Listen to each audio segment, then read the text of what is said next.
And this Frank Thomas is a looker. But this Willie Mays, the top background and the bottom of the background, the 50-50 split, works very well together. I think the contrast is fantastic.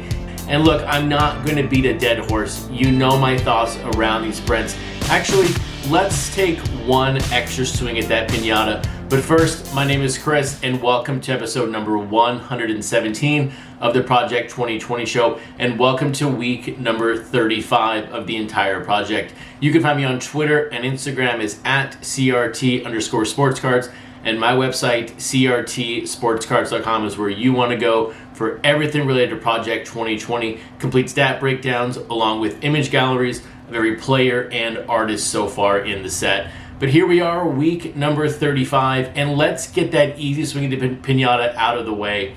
After I recorded my Friday episode, it came to my knowledge that Topps removed the 7-day buying window on the artist prints. So basically right now they're going to be up for, I guess, forever, and then today they loaded up 19 more. So right now on the website for $400, there are 38 different prints that you can pick up. And some people are going to win a lucky silver frame out of 20 or the gold 1 of 1. So if those are your jam, go pick them up. But I think that's where we are at the moment with this. It's been a botched launch from the beginning, but I think now they have settled on their plan. So if you like these prints, go pick one up. $400 on the website right now. But let's now talk about why we are all here on Monday evening listening and talking about Project 2020. First off, we have 2 brand new cards releasing today. We have Efdot with his Bob Gibson, and we have Sophia Chang with her Don Mattingly. Neither one of those cards is in my most anticipated release schedule, so neither of these cards can be won free, but who knows what the rest of the week holds for us. There's still 8 cards to go. But Topps this morning released all 6 print runs from the past week, and 3 of those cards were winners in my contest. So now it is time to crown the winners of the 2nd, 3rd, and 4th for the print runs on the Guessing the Print Run Challenge. And taking a first at the Gwen Fucci, which came out on Thursday, the print run came in at 1,947, and the winning person came in at 1,946. So just one number off in the print run. So very, very nice job, William McClue, with that one. Excellent guess. Fantastic to see somebody that close to the actual number. And then going back to the Wednesday show, when we had the Griffey and we had the Ted Williams come out, this one was the most challenging of the 2 because Griffey underperformed, but that can kind of be expected with a grotesque card at this time period. And also that Williams outperformed expectations. So looking at that Griffey here, Griffey came in at 2,745. And Jake Shornick, who is a long-time watcher of the show and follower and person I talk to a lot on Twitter, came in at 2,753. So just 9 off from the guess. So Jake, fantastic job with the Griffey. And then on the Ted Williams, Owasaw Sports Cards came in at 2,540. This one's a little bit farther off, 48 copies off. But a lot of people undershot on this number. So thank you to everyone last week who participated in this contest. It was great to see hundreds of comments, hundreds of guesses on these cards, and I can only hope some of the next 8 cards for this week will be giveaway cards because I really, really enjoy this contest. At the same time, I also did create a custom Topps card to include with this package. So if you are a winner of this contest, you're gonna get a signed card from me. I also did buy 100 of them. I don't know what to do with the other 80 or 90. So if anyone has any good ideas, please let me know. Also over the weekend, while I was patiently waiting for Topps to post up these print runs and to crown the champions of the contest, I had a really, really nice 30-minute conversation with Mike Payne from Beckett around Project 2020. And Mike asked me a question that stumped me at first, and I think I got around to the proper answer at the end of the conversation, but I want to pose the question to you all and find out what you think of this question.